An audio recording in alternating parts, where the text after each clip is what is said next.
Scott, you mentioned that in one of the slides that the shales were going to be the swing play as we go forward. With the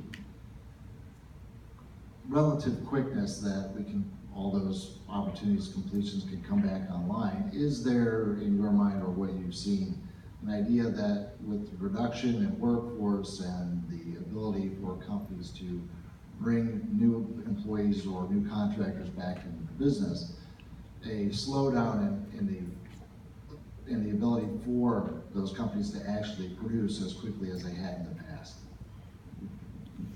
I think that's a very good question. The comment, shale may be the swing player, is not originally mine, but I do tend to believe that it might be the case.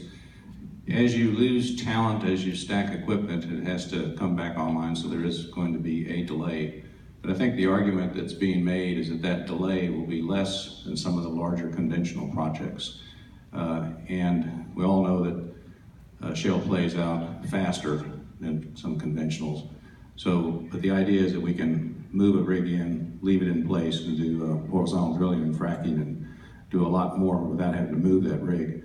I think adds to the ability to move quickly. Now, it does require capital and it does require expertise. But I think it is changing. I think the way we look at, as Romy said, the way we look at the industry, the concept of peak oil is over. I think to add to just Scott's comment, I think this is a relative comparison compared to deep water projects, things like that. And the CapEx involved is much more substantially different. So I think the penetration of the market is going to be much more quicker. And I think, and the opportunities are plenty. It doesn't take major players to shock. I mean, anybody can pump in. And money's out there, the opportunity is there. And you don't need $75, $80 a barrel for like heavy oil projects in Canada, things like that. You know, $45, $50 a barrel. A lot of these companies can be quite profitable with the efficiency and the technology that's been developed. Other questions?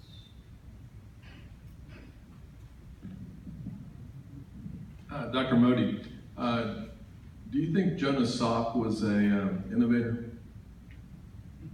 Jonas Salk, Dr. Salk, do you think he was an innovator? I think a lot of us innovators is the scale of it. I mean, again, by definition that I've been using, innovation is what kind of values we create in the marketplace. A lot of guys are great inventors. Very few of them are really innovators. And an individual by himself can be innovator if he has the organization structure behind to make it happen. For example, Apple founder, he was an innovator because he was an inventor of most of the Apple products, okay? But he knew how to take that product and make it a market success. And I think, again, I want to emphasize it takes organization structure. So, absolutely, I mean, a lot of people have it. The question is the execution part of it. That's why I said the last slide, I love the last slide, that without an execution piece of it, it really, one can be hallucinating. It doesn't happen otherwise. Thank you. We have time for about 3 more questions. Do you have any questions from the audience? By the way, just a minor correction, it's just Mr. Moody, not Dr. Moody. My brother is the one, not me. People tend to confuse between the two of us, but I'm the good-looking one, so. Anybody? Let me make one comment to the pumps and pipes joint effort. Over the past couple of years, and I spent a lot of time working with the Houston Technology Center as an energy mentor, there's been, I think, a major level of formalized effort between the universities, the aerospace community led by NASA, and oil and gas to capitalize on this. The Saudi Aramco had a deep space, deep ocean session last year. They're going to do it again this year, I'm told.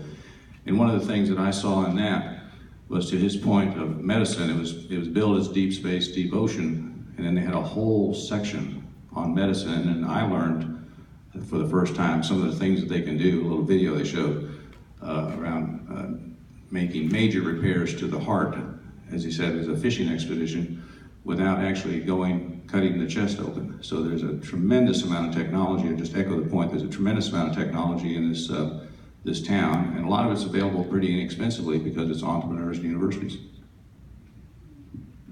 Just to expand on that, at last year's OTC, I spoke on pumps and pipes along with Dr. Lansford, who is a director of research for Methodist.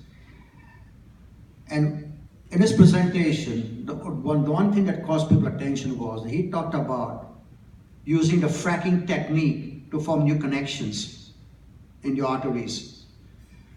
And you wonder, how the hell are you going to do that? That's not a question how you can do that.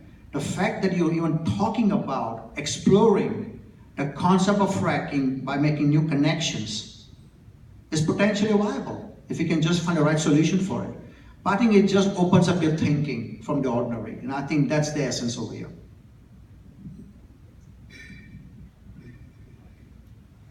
Well, if there's no more questions, I guess we'll do the gift card. I'll invite Courtney, sales manager for Penn Energy and Long Gus Journal, up to draw a card.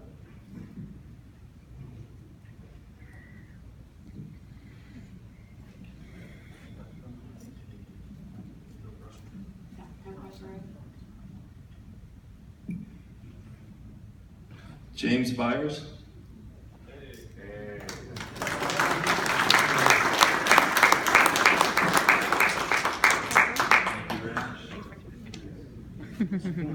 Well, again, we thank everybody for attending. I thank Siemens for hosting this. Thank the speakers for presenting, and hopefully you guys have a good rest of the day at work, and we'll see you again. Thanks. Thank you.